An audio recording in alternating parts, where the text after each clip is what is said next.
በትላንትናው ዕለት አሜሪካ ከእስራኤል ጋር በትብብር በፈጸመችው ጥቃት የኢራን የሃይማኖት መሪ አያቶላህ አሊ ካሜኒ ተገድለዋል። ለመሆኑ እኚህ ታላቁ ኢራናዊ የሃይማኖት መሪ አያቶላህ አሊ ካሜኒ ማን ነበሩ?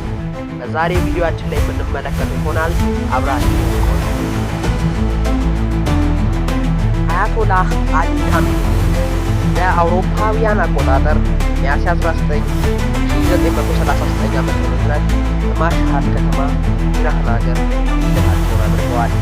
ገና በለጋ ዕድሜያቸው ከሃይማኖታዊ ቤተሰብ እንደመገኘታቸው መጠን ለእስልምና ትምህርቶች ትልቅ ፍላጎት ነበራቸው። ይህንን ፍላጎታቸውንም በሚገባ ማሳካት ችለዋል።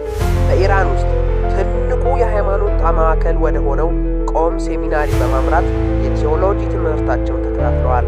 ትምህርታቸውንም ካጠናቀቁ በኋላ እስከ 1979 ዓመተ ምህረት ድረስ በወቅቱ በኢራን የነበረውን የሻህ መንግስት ሲቃወሙ የቆዩ ሲሆን ከ1979 ዓመተ ምህረት በኋላ የኢራን ንጉሳዊ አገዛዝ ማብቃትን ተከትሎ አያቶላህ ትልቅ ሚና ያላቸው ፖለቲከኛ ሊሆኑ ችለዋል።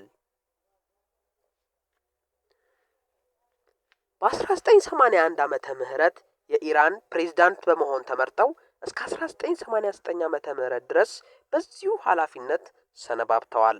በ1989 ዓመተ ምህረት ደግሞ የኢራን የመጀመሪያው የሃይማኖት መሪ የነበሩት አያቶላህ ሩሆላ ኮሄሚኒ ህልፈትን ተከትሎ አያቶላህ አሊ ካሜኒ በሃይማኖት ልሂቃን ጉባኤ ተመርጠው የሃይማኖት መሪ ለመሆን በቅተዋል።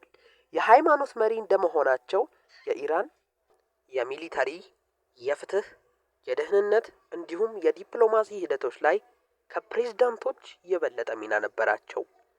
በተለይም ኢራን በእኚህ ሰው ጊዜ ነው ዩራኒየምን በማበልጸግ ለኒውክለር ምርትን መጠቀም ያዘወተረችው።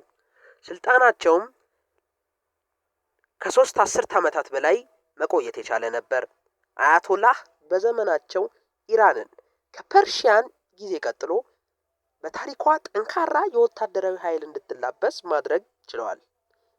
አሜሪካና እስራኤል በጋራ ኢራን ላይ የፈጸሙት ጥቃት የኢራኑን የሃይማኖት መሪ አያቶላህ አሊ ካሜኒን በ86 ዓመታቸው ለህልፈት የዳረገ ክስተት ሆኖ አልፏል።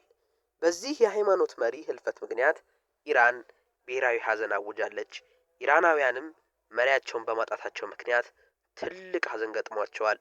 የኢራን ፖለቲካም ዋናውን ሰው አጥቷል፣ ተነፍጓልም ጭምር። የኢራን የወደፊት ዕጣ ፈንታ ምን ሊሆን ይችላል? አብረን የምንመለከተው ይሆናል። ሰላም ቆዩልን።